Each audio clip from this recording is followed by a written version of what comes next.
कि ये कांग्रेस 1952 में भी फेक नैरेटिव चला रही थी, जो अभी चलाया था ना, अभी चलाया 2024 के लोकसभा चुनाव में, संविधान समाप्त कर देंगे, आरक्षण समाप्त कर देंगे। ऐसा ही 1952 में एक फेक नैरेटिव चलाया। क्या चलाया? उस समय बाबा साहब बंबई शहर उत्तर से खड़े थे, 2 आदमी खड़े होते थे एक सीट से। नवीन जी को पता है शायद, और आपको, अशोक जी आपको भी पता है, सुधा जी आपको भी पता होगा, कृष्ण जी को भी पता, दुष्यंत जी को तो पक्का ही पता है, और बनवारी जी को भी पता है। 2 आदमी खड़े होते थे।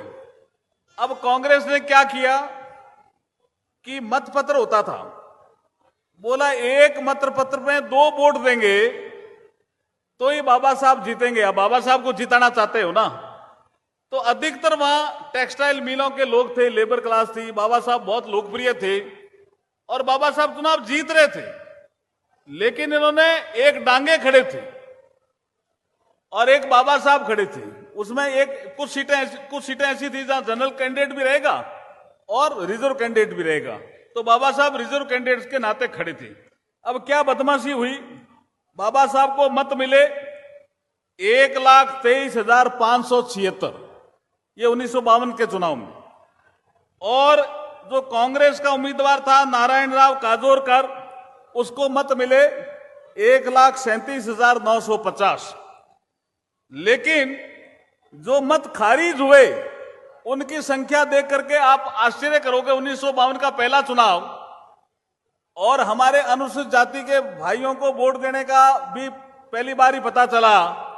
लेकिन वो जो ऐसा नेहरू जी ने रचना रची कि अभी अंबेडकर नहीं जीतना चाहिए, आपको कुछ भी करना पड़े, तो अधिकारी भी उनके तरफ थे, तो एक मतपत्र पे 2-2 वोट टिकवा दिए कि 2 वोट देंगे तो ही बाबा साहब जीतेंगे। जब होना यह चाहिए था एक मतपत्र पे 1 वोट सील और दूसरे मतपत्र पे दूसरी सील, होना यह चाहिए था।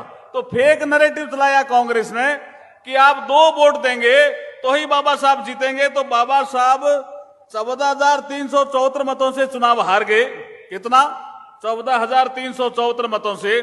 और जो मत खारिज हुए वो कितने हैं पता है क्या आपको? 74,333। 74,333 मत खारिज हो गए जो बाबा साहब के लिए पड़े थे। इसलिए बाबा साहब को कांग्रेस ने जानबूझकर 1952 का चुनाव हराया।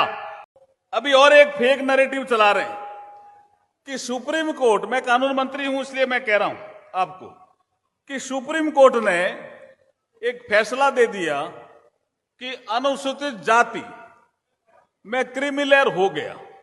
ये कांग्रेस वाले फैला रहे हैं, अपोजिशन वाले भी फैला रहे हैं। 9 अगस्त को हमारा संसद सत्र चल रहा था।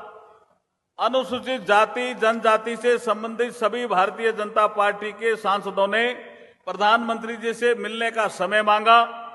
मैं भी साथ था, हमारे कृष्णलाल जी भी थे, हम सब मिले और एक ज्ञापन दिया कि साहब ये कांग्रेस के एमपी यहां सदन में ही भ्रम फैला रहे हैं कि क्रीमी लेयर हो गया है। इस फैसले के 2 पार्ट हैं, इस फैसले के 2 पार्ट हैं। 7 जजों का ये फैसला था। एक पार्ट है ऑब्जर्वेशन का, तो क्रीमी लेयर में कुछ जजों ने ऑब्जर्वेशन दिया कि क्या अनुसूचित जाति वर्ग में, जनजाति वर्ग में क्रीमी लेयर नहीं होना चाहिए क्या?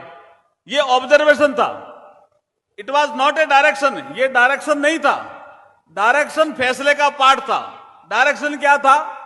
डायरेक्शन ये था कि शेड्यूल कास्ट में राज्य चाहें तो सब कैटेगराइजेशन कर सकते हैं। उसकी भी 2 शर्तें लगाई कि पहले वो क्वांटिफाइबल डेटा इकट्ठा करेंगे कि किन किन जातियों का प्रतिनिधित्व कम है, और दूसरा जिस जाति को वो आरक्षण देना चाहते हैं शेड्यूल कास्ट के अंदर उप वर्गीकरण करके उसको 100% नहीं दे सकती। ये 2 शर्तें लगाई और उस फैसले का ये दुष्प्रचार कर रहे हैं। मोदी जी ने क्रीमी लेयर कर दिया। मैं आपको कहना चाह रहा हूं, मोदी जी ने कैबिनेट की बैठक बुला करके उसी दिन 9 अगस्त को और ये कहा कि अनुसूचित जाति और जनजाति के मामले में क्रीमी लेयर लागू नहीं होगा।